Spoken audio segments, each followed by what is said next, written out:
Bismillahirrahmanirrahim. Assalamualaikum warahmatullahi wabarakatuh.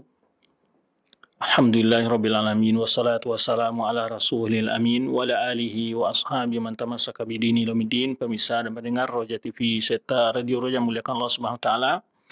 Puji dan syukur kepada Allah Subhanahu wa taala di pagi hari 20 Ramadan 1443 Hijriah ini kita diberikan kesempatan Allah Subhanahu wa taala untuk melanjutkan pembahasan kita setiap pagi Jumat jam 8 membahas tentang faedah-faedah sejarah Islam.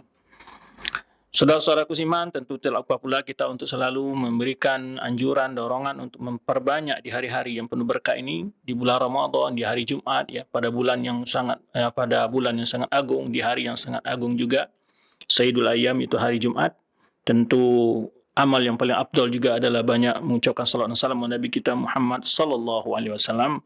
Semua kita senantiasa dibimbing Allah Subhanahu wa taala untuk istiqomah di atas sunnah beliau, istiqomah dalam pelajarinya, mengamalkannya, serta bersabar di dalam menghadapi tantangan dalam mengamalkan sunnah beliau. Saudara-saudaraku seiman dan seakidah muliakan Allah Subhanahu wa taala, pembahasan kita pada kesempatan ini adalah lanjutan dari penguasa sebelumnya setelah Al-Hakim bi Amrillah, yaitu adalah anaknya, yaitu Khilafah Al-Mustaqfi Billah. Sebagaimana telah kita jelaskan, ini adalah periode yang ketiga dari rangkaian penguasa Abbasiyah, yang ada 2 periode di Baghdad, dan sekarang ibu kotanya di masa ini, ya, pada tahun 701 sampai 740 ini masa pemerintahan Al-Mustaqfi Billah, anak dari Al-Hakim bi Amrillah. Dia beliau juga keturunan dari penguasa Bani Abbasiyah sebelumnya. Baik, kalimat khilafah ini sedikit perlu kita jelaskan adalah di mana pemimpin kaum muslim tertinggi yang melengkapi syarat terutama adalah berasal dari keturunan Quraisy. Ya, di antara keturunan Quraisy itu banyak cabangnya adalah keturunan Rasulullah SAW, yaitu Bani Hashim. Ya. Nah, kemudian dari sini nanti ya di antaranya adalah anak paman beliau ini keturunan dari Abbas. Inilah yang menjadi penguasa beberapa dekade yang cukup lama kekuasaan Bani Abbasiyah ini setelah runtuh di Baghdad pada tahun 656 Hijriah di bawah ancaman atau penyerbuan dari Kholaqokan atau bangsa Mongolia, ya. Nah, cuman di masa kekuasaan, di akhir-akhir kekuasaan Bani Abbasiyah, baik di Baghdad maupun awal mulanya di Mesir sekarang, ini adalah pemerintah ketiga dari proses pemindahan kekuasaan di Mesir. Khalifah itu hanya sebagai simbol pemencatu, dan yang lebih berperan di dalam mengambil kebijakan politik, ekonomi, dan lainnya itu lebih banyak dipegang oleh sultan atau para raja-raja di setiap daerah yang berkuasa. Ya, nah, kalau ibaratnya mungkin sebagai negara syarikat lah gitu ya, tapi khalifah tetap sesuatu simbol yang dihormati, dimuliakan, ya, dan juga dipertimbangkan pandangan-pandangannya. Cuman kadang-kala masa-masa tertentu kadang-kadang penentu kebijakan lebih banyak diambil oleh penguasa setempat, itu para amir atau sultan, ya. Dan di masa ini dikenal dengan masa Al-Mamalik. Kenapa? Karena yang banyak menjadi amir, yang menjadi raja di bawah khalifah itu adalah dari kalangan Mamalik. Mamalik itu adalah para budak, ya. Nah, dan mereka Mamalik ini yang berkuasa banyak diangkat dari keturunan mereka menjadi penguasa. Karena begitu kuatnya mereka sebelumnya di masa Abbasiyah sebelumnya, mereka punya peranan besar di dalam angkatan perang, ya, pasukan perang dan seterusnya. Baik. Kita akan kenal sedikit dulu biografi dari Khalifah Al-Mustaqfi Billah. Kemudian setelah itu kita akan bahas peristiwa penting di dalam kekuasaan beliau. Baik. Kalau kita ambil sedikit biografi beliau, jadi beliau memerintah ini dari tahun 701 Hijriah sampai 740 Hijriah, yaitu 39 tahun, ya. Khilafah Al-Mustaqfi Billah dikenal dengan kunyanya Abu Rabi' Sulaiman ibn Al-Hakim bi Amrillah. Jadi anak Al-Hakim bi Amrillah, namanya Sulaiman, ya. Beliau dilahirkan pada pertengahan Muharram tahun yaitu 684 Hijriah. Ya, 684 Hijriah. yaitu sana arba'ah wa samanina wa situmiyah. Kemudian beliau menuntut ilmu, ya, tidak berapa lama masanya, istighala qalilan. Kemudian beliau diangkat jadi khalifah setelah ayahnya pada bulan Jumadil Ula pada tahun 701 Hijriah. Ya. Dan semenjak mangkat ayahnya, beliau langsung menjadi khalifah, dan akhirnya khutiba lahu fil manabir, maksudnya di setiap mimbar-mimbar khutbah Jumat itu disebut nama khalifah itu dan didoakan, ya, didoakan dan disebut namanya di berbagai kota yang ada di Mesir maupun di Syam, ya. Fakhara sultan wa ma'u khalifah li qitalim. Nah, nanti di satu peristiwa nanti ada pada tahun 702 ini terjadi peristiwa perang yang sangat besar antara kaum muslimin dan bangsa Tatar ini, ya. Kemudian wasar bisyara bidzalika ila jamil aqtar wal mamalik al-islamiyah.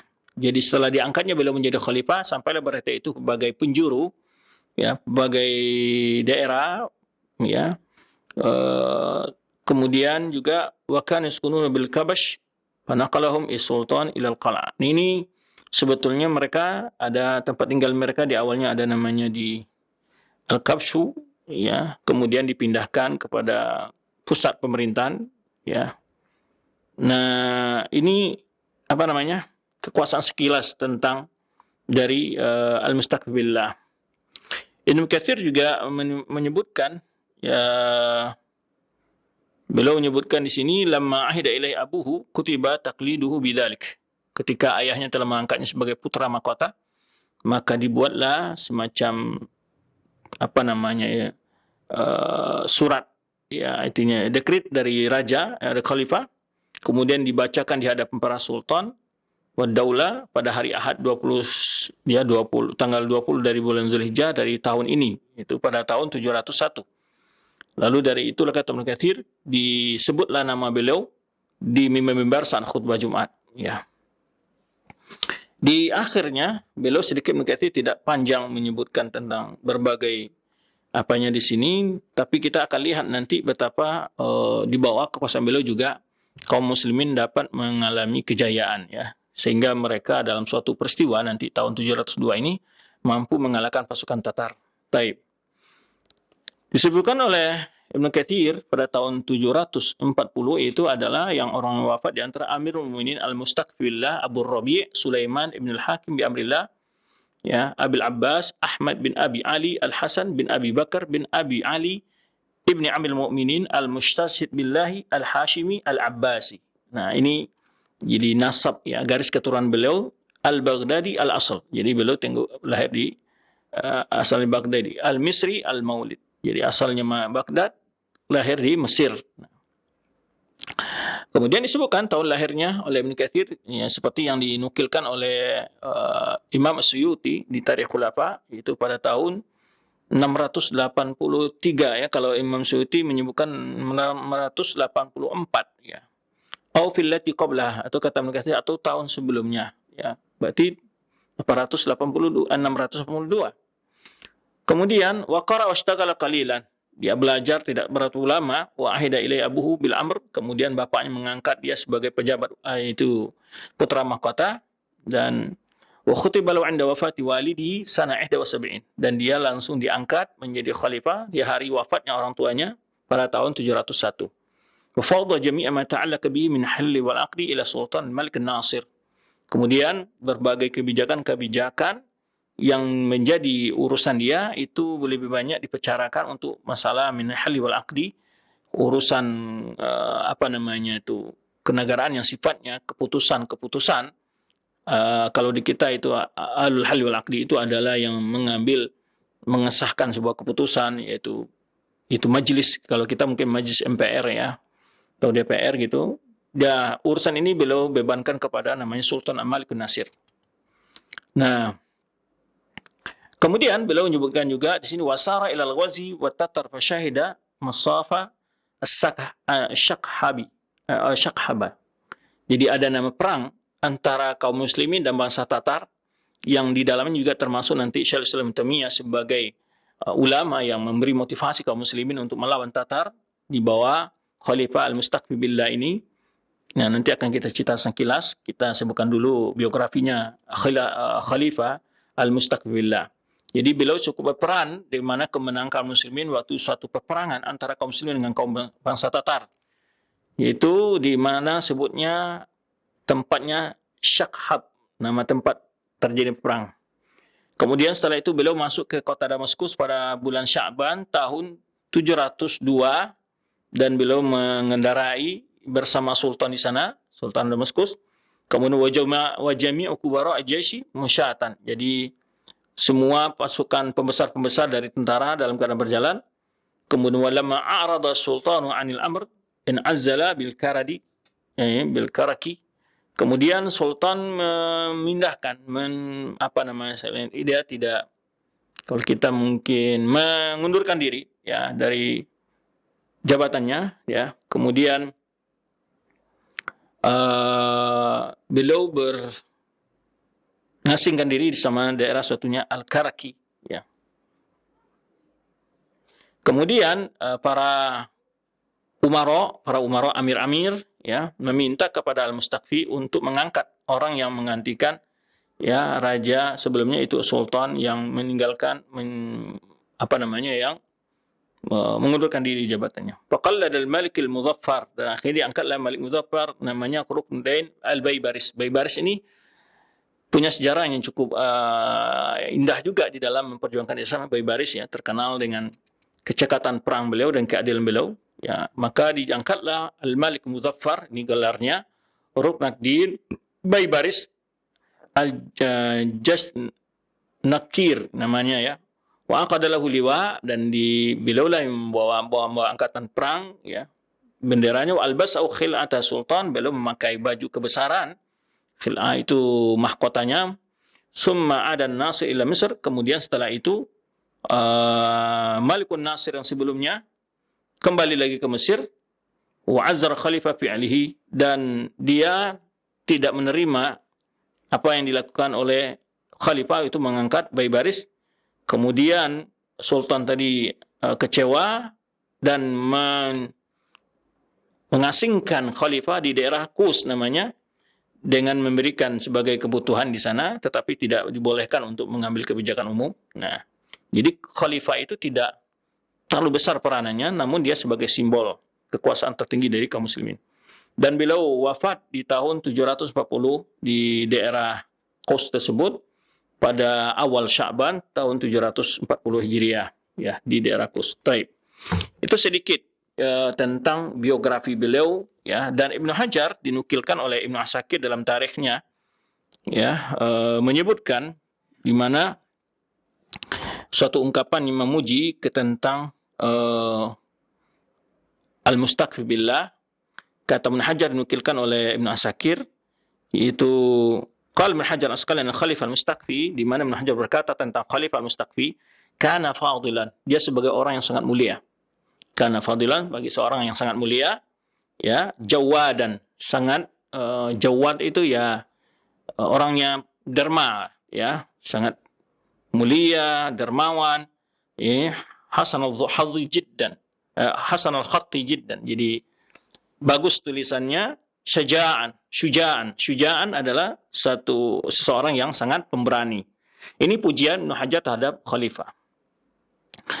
Tawalla amru ba'dahu ibnu akhihi Ibrahim Muhammad. Kemudian yang menjadi khalifah setelah wafatnya Al-Mustaqfi billah adalah anak saudaranya, yaitu Ibrahim bin Muhammad bin Ahmad Al-Hakim bi amrillah, yang digelar dengan Al-Wathiq billah. Nah, ini nanti setelah tahun 740 Hijriah. Baik, satu peristiwa yang setiap kita bicara tentang kewafatan, mengangkatnya seorang khalifah, pemimpin kaum muslimin, dengan sederhana ya, tidak mengeluarkan biaya yang cukup besar, tidak terjadi keributan bagaimana-gimananya ya. Langsung saja yang telah ditunjuk khalifah sebelumnya atau wali ahadnya atau putra mahkotanya diangkat menjadi raja. Dan inilah kesederhanaan Islam dan bagaimana sangat mudah dalam mengangkat seorang pemimpin ya.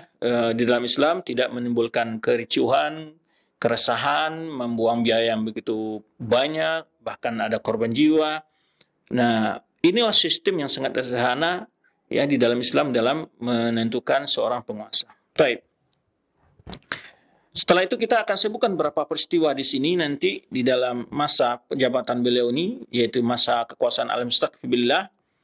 Ya, yang pertama adalah yaitu pertempuran antara kaum muslimin melawan bangsa Tatar, di mana digambarkan oleh Ibnu Katsir rahimallahu taala, ya, bagaimana kaum muslimin sangat takut, ya, dengan bangsa Tatar atas kekejaman mereka yang begitu banyak memakan korban, membunuh kaum muslimin tanpa ada belas kasihan.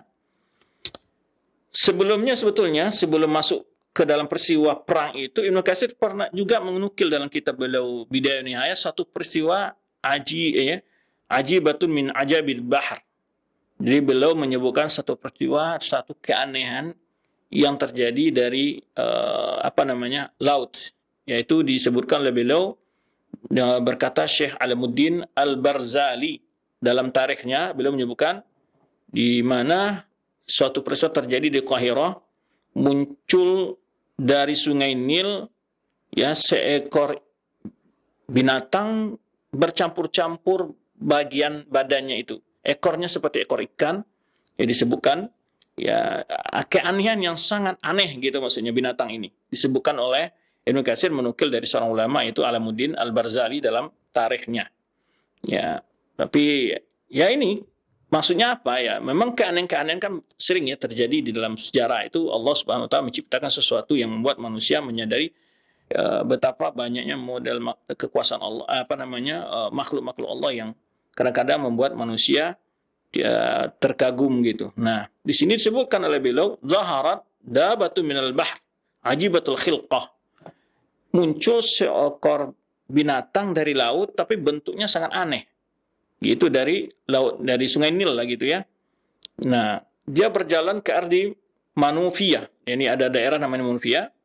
Itu dia tuh daerah antara Bilad Maniyah dan Bilad Istibari. Istubari. Nah, nama daerah ini sifatnya adalah beliau menyebutkan warnanya seperti warna kerbau tanpa bulu. Nah, kemudian telinganya itu seperti telinga al-jamal, seperti onta. Kemudian ya, kemudian wa'inaha wa farjuha mislun naqo. Jadi matanya dan juga ekornya itu seperti unta betina.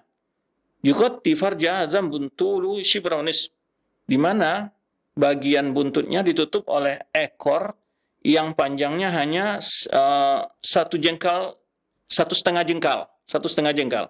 Ya. Kemudian ujung ekornya seperti samaka, seperti ujung ikan. Nah, kemudian pundaknya, lehernya ini kata beliau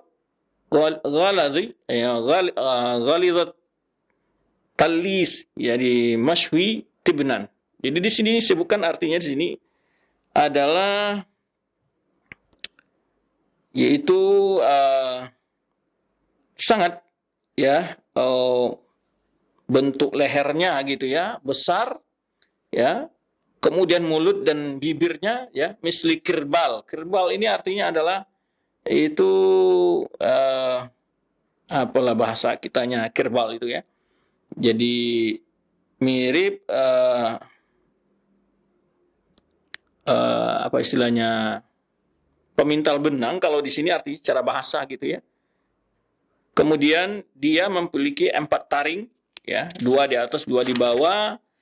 Kemudian panjangnya setiap taring itu ya duna shibrin fi ardi usbu'aini. Jadi katanya kurang dari sejengkal ya antara 2 jari. Tuh. Wafima sama itu arba'un dirsan. Kemudian di mulutnya itu ada sekitar 84 gigi ya. Nah. Kemudian panjang disebutkan sini ya, berbagai sifatnya yang keanehannya, sehingga karena keanehan itu disebut oleh para ulama tentang sifat-sifatnya, dia berkaki pendek gitu ya, sejengkal ya, ini shibran 2,5 jengkal ke bumi ya. Kemudian dia antara lutut ke hafiriha sampai ke kukunya itu seperti perut ular gitu ya. Kemudian banyak di sini sebutkan sifat-sifatnya secara rinci oleh Katsir menukil dari kitab ulama tersebut. Kemudian juga disebutkan di sini bi'ati azafir, jadi punya 4 kuku seperti kukunya onta begitu, ya. Kemudian lebar dari punggungnya yaitu 2,5 hasta, zira'aini wa nisf, ya. Wa tuluha min famya ila dhanbiha, jadi panjang dari mulut palanya ke ekornya sekitar yaitu 15 qadaman. 15 qadaman itu kita mungkin qadaman itu berapa meter ya. Nah, kemudian di perutnya ada salah satu kurus, sisik, ya. Dagingnya merah, ini disebutkan. Kemudian disebutkan juga ini zufratuhu misl samak. Jadi kuku-kukunya seperti apa namanya itu? Apa namanya?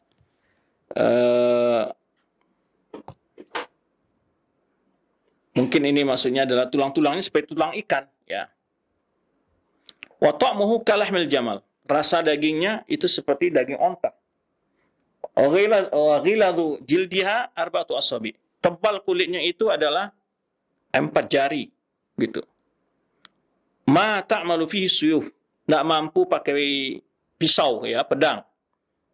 Ya. Kemudian humila jilduha, bagaimana kulitnya ini diangkat, ya, ala khamsati ajmalin. Itu 5, begitu beratnya kulitnya ini, itu 5 ekor onta mengangkutnya, ya. Nah, ini dan terkisah. Baik. Kemudian setelah itu disebutkan katsir, kisah yang berikutnya satu peristiwa itu perang, yaitu waqatu Syaqah. Syaqah ini nama daerah, ini namanya. Wa fi syahr Rajab qawiyat akhbar bi azmi Tatar ala dukhul bilal Islam. Pada bulan Rajab kata Ibnu Katsir sampai berita tentang yaitu rencana bangsa Tatar untuk menyerang negeri-negeri Islam di Syam. Fa'az'ajan nas, ya, fanza'ajan nasu lidzalika wastada khaufum jiddan. Sehingga manusia dalam kondisi sangat ketakutan, ya. Sehingga khatib pun dalam khutbahnya disebutkan. Ya, disebutkan oleh Ibnu Katsir. Kemudian ini disebutkan setelah itu akhirnya di antara peranan Syaikhul Islam Taimiyah di sini beliau yang memotivasi kaum muslimin dan berbicara kepada khalifah, kemudian juga kepada sultan Baybaris untuk mengirim pasukan ke Syam. Nah, maka disebutkan di sini oleh Ibnu Katsir awail waqati Syaqhab namanya, ya. Nah,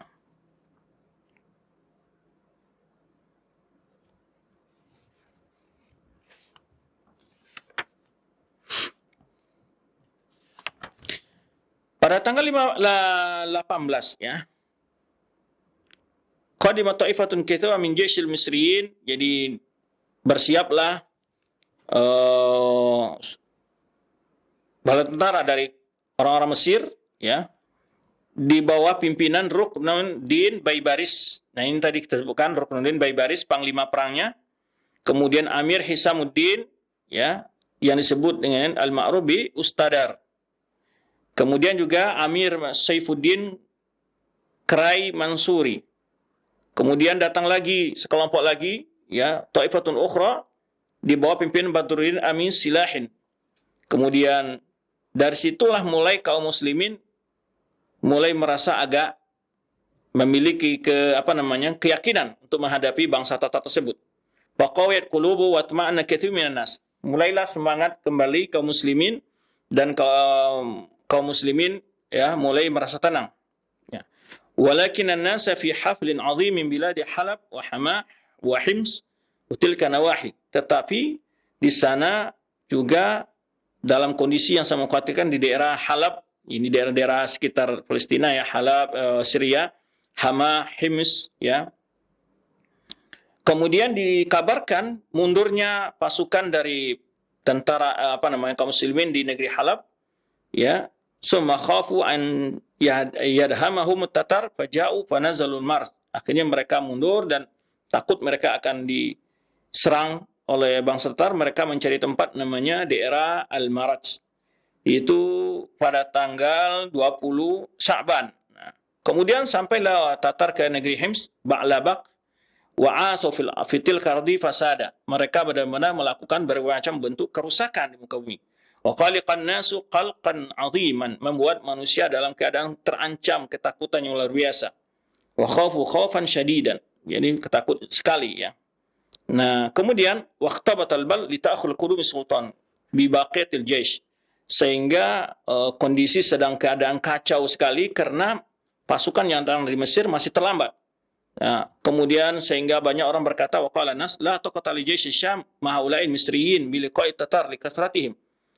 Kata orang-orang mengatakan nggak akan mampu ya pasukan dari Syam maupun dari Mesir bergabung untuk menghadapi bangsa Tatar karena jumlah mereka begitu banyak.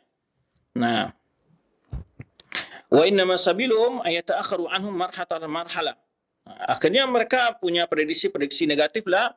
Ya, ini cara mereka hanyalah itu mereka akan mundur sedikit demi sedikit.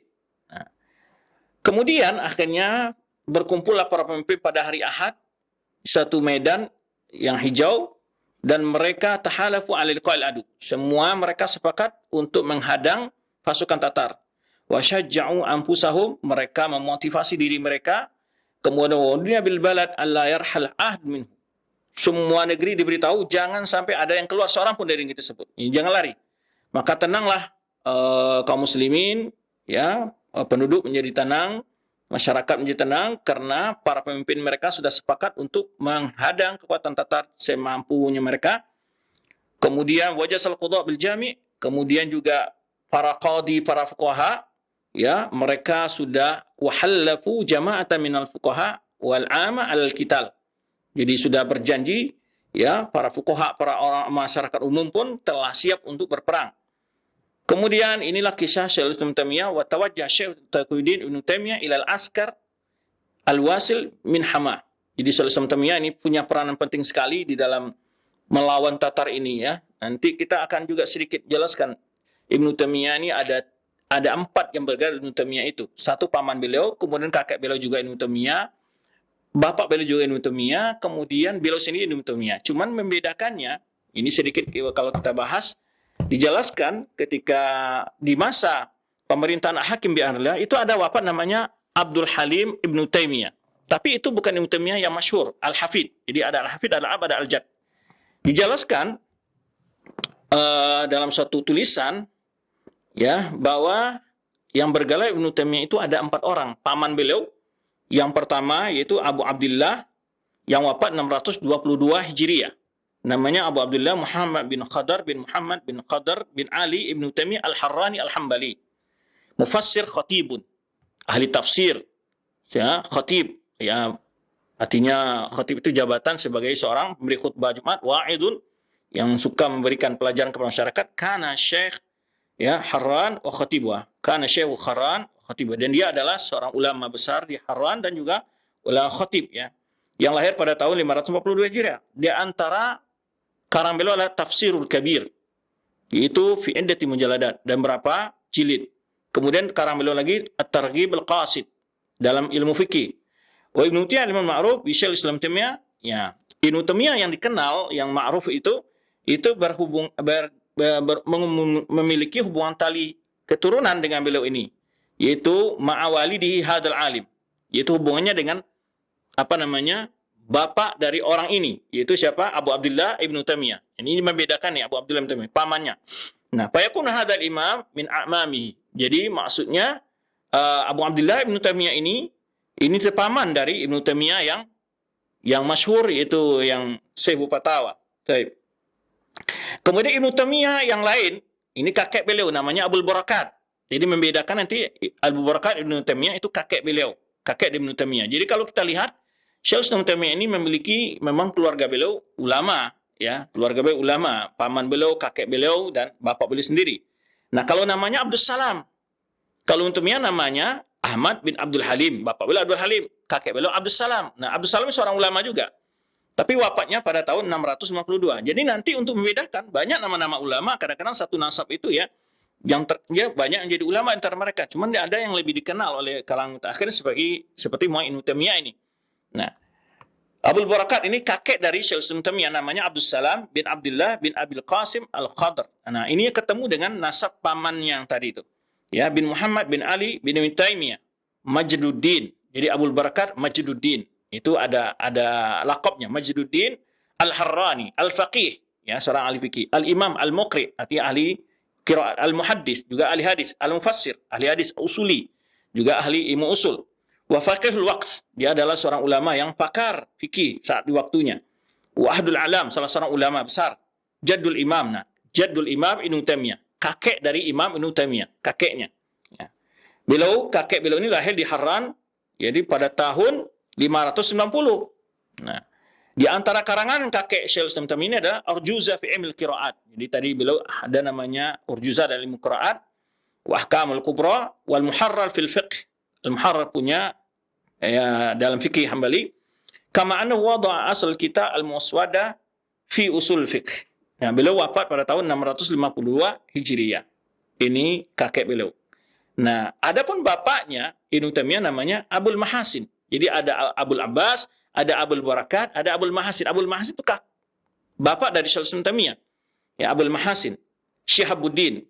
Kalau kakeknya Majduddin. Kalau bapaknya Syihabuddin Abdul Halim bin Abdus Salam Ibnu Taimiyah. Yaitu lahir di Harran tahun 627 Hijriah. Ya.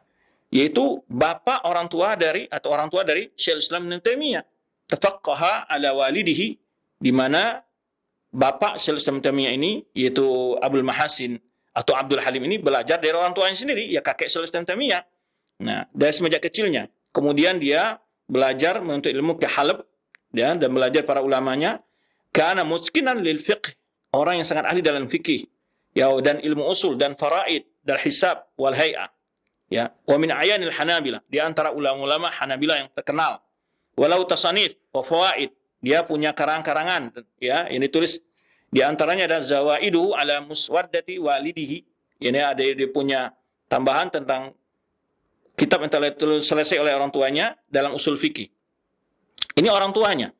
Jadi kenapa kita ungkap ini? Karena banyak orang melihat membuat sebuah skenario untuk menjatuhkan kehormatan Syekh Islam Taimiyah, karena memang beliau, nanti akan kita bahas juga dalam kitab ini, kenapa beliau banyak lawan, karena beliau diisukan, ditangkap segala macam. Ibnu Katsir benar-benar banyak menceritakan dalam semasa kekuasaan Al-Mustaqbillah ini, karena Ibnu Taimiyah punya peranan penting di dalam membangkitkan semangat kaum muslimin untuk melawan bangsa Tatar saat itu. Nah, ini yang kita sebutkan tadi, peristiwa perang pertama yang di bangsa Tatar dihadapi oleh yang diikuti oleh Syekh Islam Taimiyah, dan beliau punya peran penting di dalam memberikan penjelasan kepada kaum muslimin untuk mendukung pemerintah saat itu untuk melawan bangsa Tatar. Taib. Jadi kalau Ibnu Taimiyah sendiri nama beliau Abul Abbas. Ya, walaupun beliau tidak punya anak, ya, tapi kunyanya Abul Abbas. Kalau bapak beliau namanya kunyanya Abul Mahasin, kakeknya Abul Barakat. Pamannya, ya, itu adalah paman mungkin dari bapak beliau, ya, itu adalah Abul Abbas. Nah, kalau Syekh Islam Taimiyah lahirnya 661, wafat 724 Hijriah. Baik. Ayat 28 Hijriah, 728 Hijriah. Nah, ini yang terkenal, ya, karena beliau yang dikenal dengan Syekh Islam Taimiyah. Nah, di sini disebutkan mengkasih peranan beliau, bagaimana beliau memberi di sini semangat dan memberikan motivasi kepada penguasa juga. Jadi di sini watawajjah Syekh Taqiyuddin, ini Taqiyuddin Ibnu Taimiyah Taqiyuddin. Kalau bapak beliau tadi apa namanya lakabnya adalah Abul Mahasin Syihabuddin. Kalau kakeknya Abul Barakat Majduddin. Kalau beliau adalah Taqiyuddin Ibnu Taimiyah. Nah, di sini sebutkan Mukatsir Taqiyuddin Ibnu Taimiyah ilal askar wasil. Beliau datangi tempat-tempat barak-barak pasukan kaum muslimin itu. Kemudian beliau fastama bihim, dia bertemu dengan mereka di suatu daerah namanya Qutaifah, ya. Fa'alamahum bima tahalafa alai umara wan nas min liqa'il adu. Mereka Syekh Islam Taimiyah memberitahu bahwa semua kaum muslimin, semua pemimpin telah bersiap untuk menghadapi musuh, yaitu bangsa Tatar. Fa'ajabu ila dzalika wa halafu ma'ahum, dan pasukan ini juga bergabung, ya, setelah Syekh Islam memberi tahu hal demikian. Wa kana Syekh Taqiyuddin Ibnu Taimiyah yahlifu lil umara wan nas.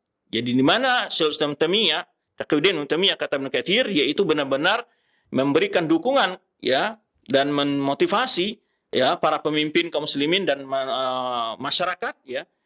Innakum fi hadil karrati mansuruna 'ala Tatar. Di mana beliau memotivasi bahwa untuk kali ini kalian akan menang menghadapi bangsa Tatar. Namun ketika itu umara, para tokoh-tokoh, yakni para amir mengatakan kepada Sulaiman Taimiyah, "Qul insyaallah." Kenapa tidak kamu sebutkan insyaallah? Katakanlah insyaallah, kata para tokoh saat itu, ya, pemimpin saat itu kepada Sulaiman Taimiyah. Tapi maka Sulaiman fayaqul insyaallah tahqiqan la ta'liqan. Maka beliau katakan saya insyaallah tahqiqan, secara yakin, bukan ta'liqan sebagai harapan, gantungan, tidak gantung harapan, tapi dia yakin bahwa Allah akan menolong. Jadi suatu semangat, keyakinan atas pertolongan Allah Subhanahu wa taala kepada kaum muslimin saat itu, benar-benar diberikan keyakinan itu kepada kaum muslimin dan pemimpin saat itu oleh Sulaiman Taimiyah. Wa kana ta'awal fi dzalika asya' min kitabillah, dalil beliau menyebutkan itu, kata Ibnu Katsir, adalah di antara firman Allah Subhanahu wa taala, "Dzalika wa man 'aqaba bimithli ma uqibu bihi tsumma bughiya 'alaihi la yansurannahu Allah." Jadi karena kaum muslimin kan benar-benar diperlakukan dengan bentuk yang sangat keji dan kejam oleh bangsa Tatar ini. Maka di antara dalil yang diambil oleh kata Ibnu Katsir, pemahaman beliau tadi, keyakinan beliau atas pertolongan Allah itu adalah yang demikian adalah wa man aqaba bimithli ma uqibu. Barang siapa yang membalas seperti yang diperlakukan terhadapnya, ya. Tsumma bughiya alaihi, kemudian juga diperlakukan sangat zalim terhadapnya, sesungguhnya Allah akan menolong orang yang dizalimi itu. Innallaha la'afuwun ghafur. Sungguh Allah Maha pengampun lagi, pemaaf lagi, Maha pengampun.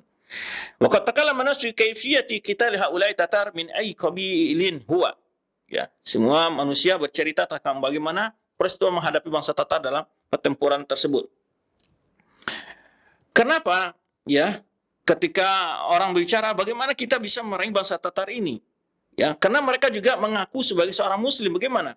Fa in yudhiruna al-islam wa laysu bughat 'ala al-imam. Mereka juga orang yang mengaku sebagai muslim dan mereka bukan orang menantang terhadap penguasa. Kenapa? Karena mereka belum pernah masuk ke dalam ketaatan pemimpin-pemimpin ini dalam waktu tertentu. Kemudian lalu mereka akan menyelisihinya. Maka Sulaiman menjawab penjelasan itu kepada kaum muslimin yang bertanya, ya, hawala min jinsil khawarij alladziina kharaju ala Ali wa Muawiyah. Mereka ini, kata Sulaiman, adalah seperti bangsa Khawarij yang memerangi Ali dan Muawiyah. Wa raw annahum ahaqqu bil amri minhuma. Di mana bangsa Khawarij itu merasa, kelompok Khawarij itu merasa mereka lebih berhak untuk menjadi pemimpin dari keduanya. Wa la yazmunahum haqqu bil iqamati al-haqqi minal muslimin. Nah, orang-orang ini, bangsa Tatar ini, mereka merasa lebih berhak, ya, dalam menguasai kaum muslimin, ya. Wa ibuna al-muslimin mahum mutalabisuna bihi minal ma'asi wa dzulm. Ya, dan mereka, ya, menjatuhkan kaum muslimin, sedangkan mereka juga orang-orang yang melakukan berbagai bentuk penyimpangan, maksiat dan kezaliman. Nah, kemudian wa hum mutalabisuna mahum a'dham minhu bi'atfi mudha'afa. Jadi kata Sulaiman di sini, mereka menyalahkan kaum muslimin dengan adanya perbuatan maksiat dan kezaliman tentang kaum muslimin, sedangkan mereka sendiri, kata Sulaiman, orang-orang bangsa Tatar ini, mereka adalah orang yang jauh lebih parah kemaksiatannya, berlipat-lipat kemungkarannya, dosa mereka berlipat-lipat. Ya, jadi ada mantan seorang teroris juga mengatakan Sulaiman menghalalkan darah orang Tatar, ya, dia sebagai karena mereka mengaku sebagai seorang muslim dan mereka memiliki kekuasaan dan menghancurkan kaum muslim, mereka muslimin dengan cara yang sangat sadis, ya. Lalu Sulaiman ingin menghentikan kekejaman mereka. Nah, dan di sini Sulaiman sebenarnya tadi disebutkan dalilnya adalah karena begitu bangsa Tatar ini dalam beberapa dekade terakhir setelah runtuhnya kekuasaan Abbasiyah, itu mereka betapa banyak menjatuhkan korban dari kaum muslimin. Maka Sulaiman di sini menganggap mereka seperti orang Khawarij yang harus dihentikan dari kekejaman, perbuatan kerusakan yang mereka lakukan. Maka dari situlah, kata Ibnu Katsir, fatafatan ulama wa nasu lidzalik, barulah kaum muslimin dan para ulama memahami hal demikian. Wa kana yaqulu linnasi, ya, bahkan dia menyampaikan kepada orang-orang, idza ra'aitumuni min dzalikal jan, kalau seandainya kalian melihat aku berada di pihaknya orang Tatar itu, kemudian di atas kepalaku ada mushaf, faqtuluni, bunuh saja aku kalau aku di sana. Fatashaja an-nas fi qital Tatar wa qiyat qulubuhum wa niyatuhum. Jadi kata Ibnu Katsir, itulah yang membuat semangatnya orang untuk melawan bangsa Tatar dan semakin yakinnya hati mereka dan niat mereka. Walillahil hamd. Nah, itu kata Ibnu Katsir, segala puji bagi Allah. Maka pada tanggal hari Rabu, kata Ibnu Katsir, 28 dari bulan Sya'ban, keluarlah pasukan dari negeri Syam, ya, kemudian mereka membuat tenda di Jusura, ya, kemudian juga ada qadi berbagai tokoh-tokohnya penting keluar ikut perang, ya, maka di situ ada dua kelompok terbagi, ya, ada yang melihat, juga ada yang memprovokasi, oh itu tujuannya hanya untuk mencari ilayah taru maudin li, kita mengatakan mereka adalah untuk mencari posisi untuk berperang, ya, karena di situ adalah fihimiyah kathir, adalah sumber air, ya. Kemudian di mana kalau tidak ada air kan sulit untuk berperang. Ada juga menganggap bahwa mereka itu adalah inna masaru ila tilkal jihad liyahrubu. Nah, ada menurut mereka di situ tujuannya untuk bisa mudah lari, ya, agar mereka bisa gabung ke sultan. Maka pada malam Kamis, ya, mereka berangkat lagi daerah yang namanya ke Kuswa. Kemudian semakin yakinlah manusia tentang, ya, menganggap mereka ini adalah mau mencari tempat yang aman untuk lari, ya. Kemudian bangsa Tatar semakin merengsek ke arah Syam, ya, sampai daerah Qutaifah. Manusia semakin menakutkan, ya, karena daerah bangsa Tatar sudah begitu dekat. Kemudian walam yabqa haulal balad min qura wal hawasir ahadun, ya. Kemudian tidak ada lagi tersisa di dalam kota, dalam negeri itu, di desa-desa seorang pun. Wa amtalatil qal'a wazdahmat manazil wa turuqat wa tarabans, di mana benteng-benteng penuh dan jalan-jalan penuh, ya, manusia dalam keadaan ketakutan, ya. Wa kharaja Syekh Islam Taqiyuddin Ibnu Taimiyah sabihata yaum al-khamis min syahri madhkur. Lalu Syekh Islam Taimiyah keluar, ya, Syekh Taqiyuddin Ibnu Taimiyah keluar pada hari Kamis bulan yang tersebut, kata beliau, dari Bab Nasr bi masyaqatin kabira, dengan sangat sulit. Wa suhbatuhu jama'atun, bersamanya ada berapa orang, liyashhadal qital bi nafsi wa ma'ahu, untuk ikut berperang, ya, bersama orang yang bersama dia. Fa zannu annahu innama kharaja hariban. Orang juga menganggap Syekh Islam Taimiyah keluar dari situ adalah untuk lari. Fahasala lahu laumun min ba'dhin nas. Ada yang menjelek-jelekan, ya, mencela Syekh Islam. Wa qalu anta mana'tana minal jafal. Wa ha anta harimun minal balad. Jadi kan tadi dilarang keluar dari negeri, tetap pertahankan negeri itu. Jangan menyamakan diri, maksudnya mencari tempat yang aman. Nah, ketika ada ulama mencoba keluar untuk menghadang bangsa Tatar tadi, yang pasukan para tentara dan juga Syekh Islam Taimiyah termasuk di sini mencoba keluar, ya, maka justru dia dikecam bahwa beliau ini dituduh untuk lari menyelamatkan diri. Nah, para ulama alim Syekh Islam tidak hiraukan itu, ya, wa baqiyal balad laisa fi hakim. Jadi itu sudah kosong karena sudah keluar semua, ya. Kemudian, ya, dalam kondisi demikian juga terjadinya kondisi yang sangat dalam keadaan kacau gitu, ya, karena manusia ketakutan akan diserang oleh Tatar tersebut. Baik. Kemudian manusia, yaitu walaysa linasi syaghlun ghairul su'ud lil ma'ad. Jadi mereka mencari tempat-tempat yang tinggi atau ke tempat-tempat azan biasanya untuk melihat kiri dan kanan, untuk melihat sampai di mana bangsa Tatar sudah masuk belum, gitu, ketakutan mereka, ya. Ra'aina ghabaratan, apakah kalian melihat ada debu-debu yang berterbangan, ya. Ketika melihat ada debu yang berterbangan, mereka takut itu bangsa Tatar datang dengan pasukan yang begitu jumlah banyak, ya. Wa yata'ajabun khabar asy-syais ma'a kasratihim wujudil uddatihim aina dhahabu. Jadi mereka juga bingung, orang-orang yang ada di dalam ini, kenapa, kemana nih tentara yang banyak keluar, kemana saja mereka, enggak kelihatan sama sekali. Nah, wala yadruna ma fa'allahu bihim, mereka tidak tahu apa yang sedang terjadi. Faqata'at amal, akhirnya mereka udah putus asa lagi, gitu, ya, putus harapan. Walahan nas fi du'a wal ibtihal fi salawat fi kulli hal. Disitulah manusia benar-benar berdoa, memohon kepada Allah, ya. Pada hari Kamis 29 Sya'ban, ya, dan manusia dalam kondisi sangat ketakutan, ya, la yu'abbaru anhu, kata Ibnu Katsir, yang tidak bisa digambarkan, ya. Lakin kana al-fard min dzalika qariban. Tapi disitulah waktunya mendapat solusi dari kesulitan itu. Walakin aktsaruhum la ya'lamun. Tapi kebanyakan mereka enggak tahu apa yang terjadi. Kama jaa fi hadis Abi Zarzin, ya. Di mana disebutkan dalam sebuah hadis, ya, diwakilkan oleh Abu Razin dari Rasulullah SAW, ajiba rabbuka min kunuti ibadihi wa qurbi ghiyarihi.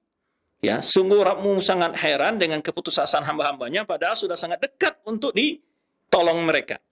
yanzuru ilaikum azillina, ya, yanzuru ilaikum azillina qanitina fayadhullu yadhak. Ya, Allah melihat kepada kalian, Allah ketahui melihat kondisi kalian begitu takut, begitu takut, ya'lamu anna farajakum qarib. Karena Allah tahu bahwa saat kalian untuk lepas dari kesusahan, ancaman itu sudah dekat. Fala kana akhir hadil yaum, di akhir sore harinya, wasal Amir Fakhruddin Ayyas, yang seorang ulama amir mereka namanya Fakhruddin, ya, salah satu tokoh dari Damaskus, fabasyara nas bi khair. Sampaikan kepada masyarakat tentang kabar menangnya kaum muslimin. Wa anna sultan qad wasala wa qad ijtama'atil asakir Misriyah wa Syamiyah. Bahwa sultan dari Mesir tadi yang bawa pasukan yang banyak, bergabungnya pasukan Mesir sudah sampai. Ya. Kemudian waqad arsalani akshifu hal tarakal balad ahlu min tatar, dan saya diutus untuk oleh sultan melihat apakah ada Tatar mulai menempuh jalan, ya. Tarakal balad ahadu min tatar, adakah bangsa Tatar mulai masuk menuju ke negeri tersebut. Kemudian wajala amr kama yuhibbu, ya, lam yaturku ahadun minhum. Kemudian terdapat kondisinya tidak seperti yang ditakutkan dan tidak ada satupun orang bangsa Tatar yang masuk ke dalam negeri tersebut. Kemudian di kemana perginya bangsa Tatar? Ar-raju an Dimashq ila nihatil askir Masriyah. Mereka balik menghadang untuk menghadapi pasukan dari Mesir yang tadi jumlahnya besar, ya. Dan mereka tidak menyerang negeri Syam. Nah, lam yastagul bil balad. Dengan orang kata bal qalu, ya, jadi mereka karena pasukan mereka di luar, orang-orang di dalam ketakutan dalam, ya, negeri-negeri Islam. Nah, akhirnya bangsa Tatar tidak jadi menyerang ke dalam kota, tapi mereka balik menghadang jalan datangnya pasukan dari Mesir. Maka mereka mengatakan, in ghalabna fabaladulana. Ini jika kita menang, nanti negeri itu milik kita. Jadi pasukan kaum muslimin yang datang dari bantuan yang besar ini dulu kita hadapi. Kalau itu sudah pasti nanti kalau kita menang. Nah, kalau kita tidak menang, ya, fa in ghalibna fala hajata lana bihi. Kalau kita nggak menang, buat apa kita butuh negeri tersebut? Nah, ini kisah bagaimana taktik yang dipakai oleh kaum muslimin saat itu. Jadi orang-orang di dalam merasa ketakutan, di dalam kota, ya, dalam desa dan negerinya ketakutan. Nah, kemudian mulailah manusia merasa tenang. Kita tahunya pasukan kaum muslimin datang dari Mesir bersama dengan Sultan Khalifah saat itu yang tadi kita sebutkan. Nah, maka pada pagi hari Sabtu, ya, maka nu alim syiddatil hal wa daiqil amr farau an al-ma'zan wa saudan wa ghabran min nahtil askar wal adu wa ghalaba ala dhun anna al-waq'a fi hadzal yawm. Jadi kondisi yang sangat mencekam itu, ada orang mencoba melihat farau min ma'azin, mereka mencoba naik kepada tempat-tempat yang tinggi, tempat-tempat azan itu, ya, mulai sawah dan ghabratan, ada pasukan yang menghitam dan juga debu yang bertebangan, ya, min nahtil askar wal adu, di daerah pasukan dan daerah musuh. Wa ghalaba ala dhunun anna al-waq'ata fi hadzal yawm. Maka mereka sudah mengira bahwa perang akan terjadi pada hari ini. Maka dari itu mereka berdoa kepada Allah dengan doa, kata Ibnu Katsir ini, fatahalu ilallah bidu'a fil jami' wal balad. Di masjid-masjid, di berbagai tempat mereka berdoa. Kemudian perempuan dan anak kecil naik kepada puncak, ke loteng-loteng rumah di tingkat rumah mereka yang paling atas. Wa kasyafu ru'usahum, mereka buka kepala mereka berdoa, ya. Wadajjal balad dajatan 'azima. Itu semua kaum muslim berdoa saat itu, ya. Wa waqa fi dzalika al-waqt matarun 'azimun ghazir. Terjadilah turun hujan yang lebat sekali. Kemudian manusia jadi tenang, wa summa sakana nas. Kemudian setelah zuhur, quri'at bitaqa min jami' tatadaman anna fi sa'ati tsaniyah min nahar sabt hadha ijtama'at juyush syamiyah wa misyah ma' sultan fi marj as-sufar. Lalu dibacakan, diumumkan di masjid bahwa pasukan kaum muslimin, ya, tentara dari Syam dan Mesir telah bersama sultan di daerah Maraj Sufar, gitu. Dan wa fiha talabu du'a minas, kemudian dalam kitab tersebut dimohon kepada manusia untuk berdoa kepada Allah, ya, dan disuruh untuk menjaga benteng-benteng wa taharzun ala suwar, dan menjaga perbatasan-batasan pagar kota, ya, pada annasu ila fil ma'azin wal balad, ya, maka manusia berdoa, ya. Kemudian mereka menyebutkan selesailah hari Sabtu itu, wa kana yauman muz'ijan ha'ilan. Hari yang sangat menakutkan dan sangat mengkhawatirkan. Kemudian pada hari Ahad pagi, barulah yatahaddan bi kasit Tatar. Muncullah berita tentang kekalahan bangsa Tatar. Wa kharajan nasu ila nahati Quswah wa raja'u wa ma'ahum syai'un minal makasib wa ru'us Tatar. Jadi lihatlah banyak pasukan yang datang membawa berbagai lampasan perangnya. Ya. Wa sarat adillatul kasratil Tatar taqwa wa tatazayad qalilan hatta ittadhat jumlatan. Jadi dibuktikan oleh pasukan itu bahwa bangsa Tatar telah kalah dengan membawa sebagian kepala mereka, diperlihatkan gitu ya, dan lampasan dari alat perang yang dilampas dari mereka supaya mereka nasin. Ya. Walakin an-nasa lima indahum min syiddatil khawatir katsir, tapi orang-orang karena begitu takutnya wa qastatil qatl la yusaddiqun, dan begitu banyak jumlah bangsa Tatar ini, mereka tidak percaya juga. Falamma kana ba'da zuhur quri'a kitabus sultan, baru setelah zuhur dibacakanlah surat ya sultan ya ila mutalli qal'a, yang menjaga benteng tersebut, yukhbaru fihi bi istima' jais zuhra sabti, disebutkan sejarahnya di situ, apa ceritanya, di saat zuhur hari Sabtu ya berhadapan-hadapanlah pasukan ya, kemudian datang lebih tokoh ba'dal asar min nabi sultan Jamaluddin ke Qal'a juga, bahwa annal waqa' kanat min asr yaum as-sabt ila sa'ati tsaniyah min yaum al-ahad, bahwa pertempuran melawan bangsa Tatar itu terjadi yaitu ya dari asar hari Sabtu sampai jam 2 hari Ahad. Ya. Wa anna sayfa qad ya'malu fi riqabit Tatar lailan naharan, di mana kata beliau pasukan tentara kaum muslimin, pedang-pedang mereka menghabisi pundaknya, lehernya ya orang-orang bangsa Tatar malam dan siang. Wa annahum harabu, dan bahwa semua mereka orang bangsa Tatar berlari, wa farru ya menyamakan diri, wa atas bijab, mereka berlari ke gunung dan berbagai tempat lainnya. Walam yaslam minhum illa qalil, dan tidak ada yang selamat antara mereka kecuali sedikit. Fa amsan nasu wa qad istakar khawatiruhum, pada hari Ahad itu barulah manusia menjadi tenang. Wa tabasharu bi hadzal fath al-azim, mereka saling berbahagia, memberikan kabar gembira dengan kemenangan yang besar ini. Wa nasr mubarak, dan kemenangan yang diberkahi ini. Wa daqatil basyairu bi qal'a min awalin nahar madhkur, wa nudiya ba'da dhuhur bi ikhrajil juffal min al-qal'a li ajli nuzuli sultan fasyara'u fil khuruj. Diberitahulah kemenangan-kemenangan itu kepada kaum muslimin yang menjaga benteng, yang menjaga pagar-pagar kota ya, batas kota dijaga semua. Nah, dan ini ya peran ya di antara ulama di sini sebagai Syaikhul Islam, wa fi dakhal Syaikhul Ibnu Taimiyah balad wa ma'ahu ashabu. Setelah itu Syaikhul Ibnu Taimiyah masuk kembali ke Damaskus dan memberitahu tentang kemenangan kaum muslimin ya, bersama teman-temannya ya, ulama sama beliau, Syaikhul Ibnu Taimiyah bersama ashabu dengan murid-murid beliau, dan ya minal jihad fafarajan nasu fafarihan nasu bihi wa da'u lahu wa hanna'uhu bima yasarallahu ta'ala ala yadayhi minal khair. Ya, tentang bagaimana peran Syaikhul dalam memberikan semangat kepada manusia, sehingga manusia memberikan doa untuk beliau, mengucapkan selamat untuk beliau. Ya, wa dzalika annahu nadamu askar syami an yasira ila sultan yastashhisuhu ala sayr ila Dimashq. Jadi di mana bahwa beliau lah yang memotivasi pasukan Syam untuk bergabung dengan pasukan sultan ya, dan memotivasi untuk bergabung ke Damaskus. Fasara ilaihi fahassau alal maji'. Ini semua cerita ini bagaimana peran Syaikhul Islam Taimiyah. Kemudian ketika Syaikhul Islam Taimiyah memberikan dukungan kepada tentara dan motivasi saat itu untuk bergabung ya. Kemudian disebutkan sini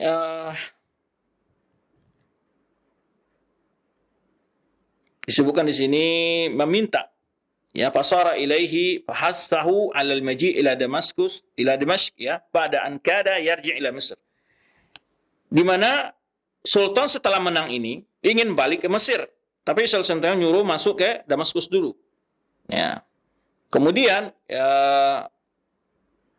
di sini ya, sultan meminta untuk Syaikhul bersamanya dalam perang itu. Faqala lahu Syekh mengatakan as-sunnatu ay yaqifa ar-rajulu tahta rayati qaumihi wa anhum yashid Syam la nakfu illa ma'ahum. Jadi kata sunnahnya adalah bahwa seseorang itu di bawah raya qaumi, di bawah berada di kaumnya dia, dan kami berada di tentara Syam, ya, dan kami tidak bergabung kecuali bersama mereka nanti.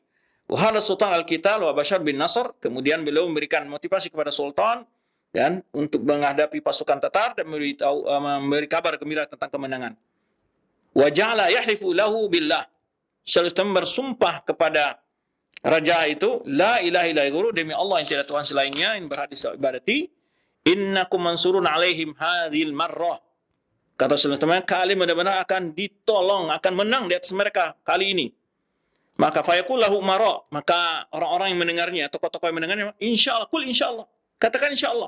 Maka sebagaimana sebagaimana yang dinukil sebelumnya dalam kasir, insyaallah tahqiqan la insyaallah tahqiqan la ta'liqan. Ini sering dinukil nih, ya, bahwa insyaallah, kata-kata insyaallah di sini adalah dengan penuh keyakinan, bukan karena sekedar harapan. Ya.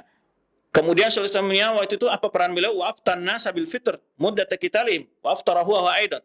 Jadi dalam perang itu kan bulan Ramadan. Maka beliau mengatakan, memberikan fatwa kepada orang-orang untuk berbuka, ya, karena bulan Ramadan, agar, dan beliau juga sendiri demikian. Wa kana yaduru 'alal atlab, beliau mengelilingi pasukan gitu, ya, wal umara, ya. Wa beliau memperlihatkan memakam sesuatu di tangannya agar kaum muslimin kuat dalam berperang sehingga mereka dibolehkan untuk berbuka.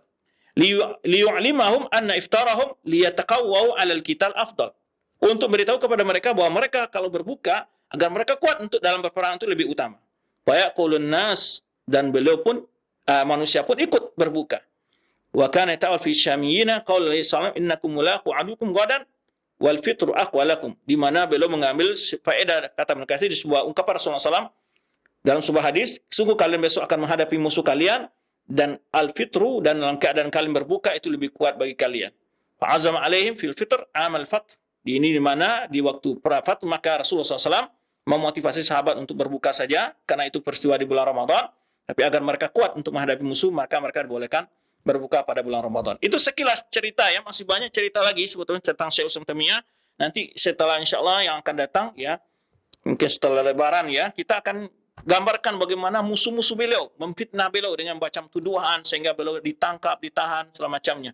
Karena ini masanya di masa pemerintahan Al-Mustaqbillah ini, Syekh Utsman Taimiyah hidup di masa itu, dan banyak sekali fitnah-fitnah dan perdebatan beliau dengan aliran-aliran yang menyimpang saat di masa beliau itu, sehingga banyak sekali fitnah, sehingga beliau ditangkap beberapa kali. Dan itu cerita kalau mereka dalam kitabnya ini, insyaallah akan kita bahas. Untuk kesempatan ini kita untuk mencari cukup sampai di sini dulu. Wallahu a'lam bishawab. Alhamdulillah, baik, sekian jazakallahu khair atas materi yang telah disampaikan oleh Ustaz di kesempatan pagi hari ini dari faedah-faedah sejarah Islam, pembahasan mengenai Khalifah Al-Mustakfi Billah rahimahullah ta'ala, dan juga kita simak bersama bagaimana sejarah dari sedikit Syekhul Islam Ibn Taimiyah. Baik, untuk selanjutnya kami akan buka sesi interaktif, sesi soal jawab. Bagi Anda yang ingin bertanya silahkan. Halo. Assalamualaikum. Waalaikumsalam warahmatullahi wabarakatuh. Dengan siapa, di mana? Dengan Erwin. Pak Erwin di mana? Padang Sipuan. Nah, silakan Pak Erwin. Assalamualaikum Pak Ustadz. Waalaikumsalam warahmatullahi wabarakatuh. Prestasi dari Khalifah yang Ustadz bicarakan tadi itu ketika memimpin, apa prestasinya di dunia Islam, Pak Ustadz? Apakah ada kejayaan yang atau cinta yang dia toreh ketika dia memimpin sebagai khalifah pada saat itu? Itu aja Pak Ustadz yang saya tanyakan. Nah, baik. Barakallahu fiik. Baik, barakallahu. Nah, silakan Ustaz.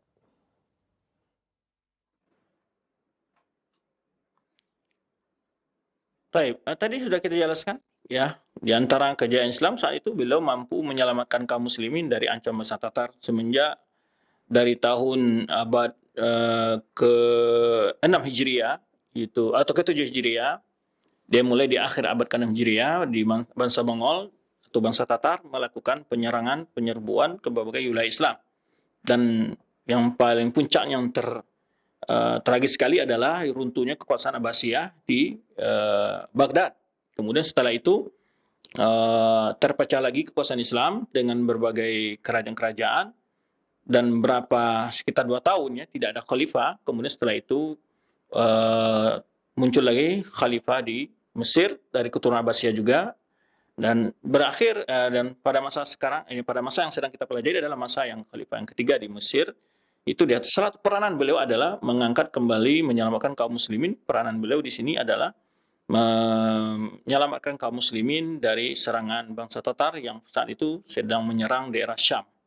Berapa daerah diserang, dan itu daerah Islam yang lainnya sudah seperti di Baghdad ya, daerah sekitarnya Kufa, Basra, dan itu sudah mereka habisi. Diceritakan di dalam sejarahnya bangsa Tatar ini adalah setiap negeri yang dia taklukan itu semua orang dipaksa untuk menjadi tentaranya. Ya, yang kuat-kuat semuanya, yang laki-laki semua disuruh menjadi tentara otomatis. Ya, sehingga pasukan tentaranya itu ratusan ribu gitu. Sehingga setiap dia menyerang memang menghabisi daerah tersebut.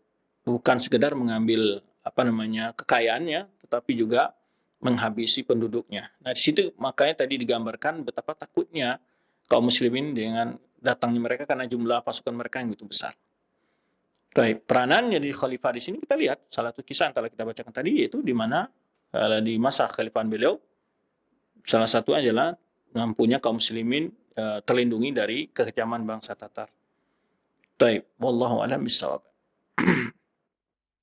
Alhamdulillah, baik, syukran jazakallahu khair atas jawaban Ustaz. Demikian, dan selanjutnya kami ajukan pertanyaan di layanan WhatsApp dari penanya yang berada di Kalimantan Tengah. Assalamualaikum warahmatullahi wabarakatuh. Ya Ustaz, apa penyebab kekhalifahan Abbasiyah berdiri dan apa penyebabnya kerajaan atau kekhalifahan Abbasiyah mengalami keruntuhan?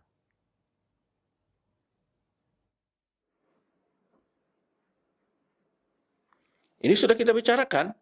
Sudah kita bicarakan di awal runtuhnya Abbasiyah ini. Pertama adalah kelemahan kaum muslimin dari sisi pemahaman agama. Begitu banyak munculnya aliran. Terutama salah satu peranan yang terbesar membuat runtuhnya kerajaan Abbasiyah itu adalah peranan Syiah Rafidhah. Dengan 2 peranan dilakukan oleh Nasiruddin Tusi ya sebagai Perdana Menteri saat itu, yang mempengaruhi ya, satu lagi saya lupa nama tokonya. Nah, 2 orang ini yang saat itu memprovokasi agar bangsa Tatar menyerang ke Baghdad. Ya, Nasiruddin Tusi, satu lagi siapa? Subhanallah, lupa saya namanya. Ibnu Al-Qami, ya, Ibnu Al-Qami. Satu lagi Ibnu Al-Qami. Ya, mereka ini yang memprovokasi dan melakukan tipu daya bagi kaum muslimin saat itu. Sehingga waktu itu mereka yang menawarkan ke bangsa Tatar, karena bangsa Tatar menjadikan mereka sebagai ahli sebagai mustasyar lah, sebagai pembantu mereka. Nah, kemudian juga mereka bermain di belakang, dan saat masuk bangsa Tatar di mana mereka bikin skenario bahwa khalifah diajak berunding oleh raja Tatar tersebut di luar perbatasan Baghdad dengan membawa para ulama dan tokoh-tokoh besar saat itu akan ada perundingan. Namun apa yang terjadi di saat diajak keluar gitu, ya sampai di luar perbatasan, tentu khalifah tidak membawa pasukan. Dia ada sekitar 72 orang atau berapa disebutkan oleh Katsir ya, itu pelajaran kita yang berlalu, dengan tokoh-tokoh besar, ulama-ulama besar, dan beberapa tokoh negara waktu itu berangkat bersama khalifah dengan tujuan untuk berunding. Namun apa yang terjadi ketika khalifah ini tentu berangkat tidak membawa pasukan yang besar keluar ya, karena tujuannya untuk berunding bukan untuk berperang. Nah, akhirnya sampai di tenda melakukan bangsa Mongol tersebut, Tatar tersebut, mereka tidak diperangkan masuk secara bergelombolan satu-satu. Ya, itu disebutkan oleh Katsir, sehingga mereka setiap sampai di tenda dibunuh satu persatu.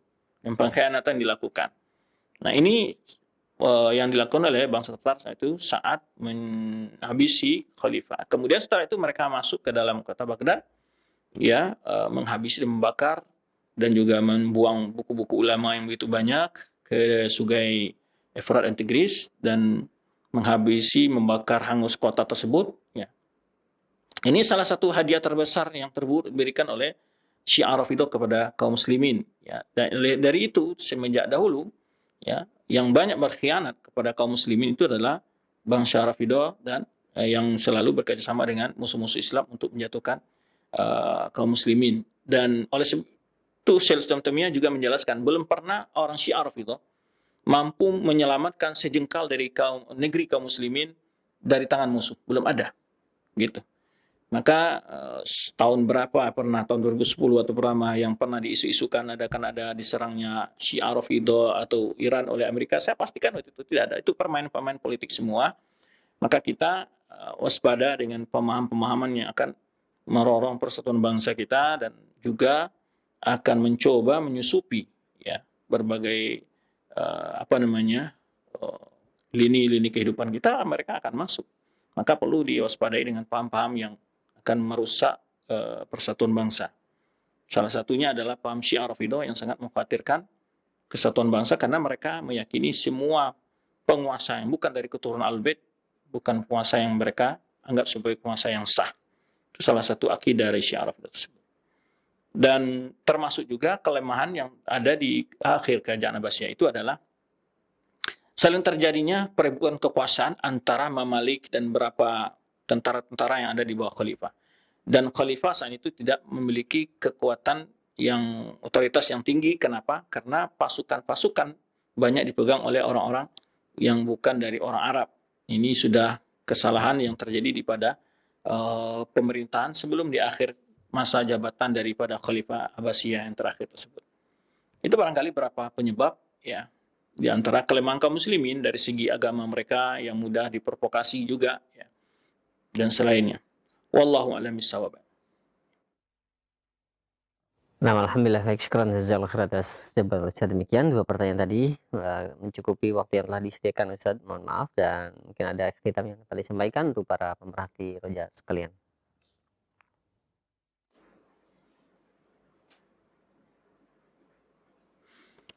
Alhamdulillah pada kesempatan ini kita telah selesai membahas salah satu pembahasan dari rangkaian kajian kita setiap pagi Jumat. Semoga dapat kita ambil manfaatnya.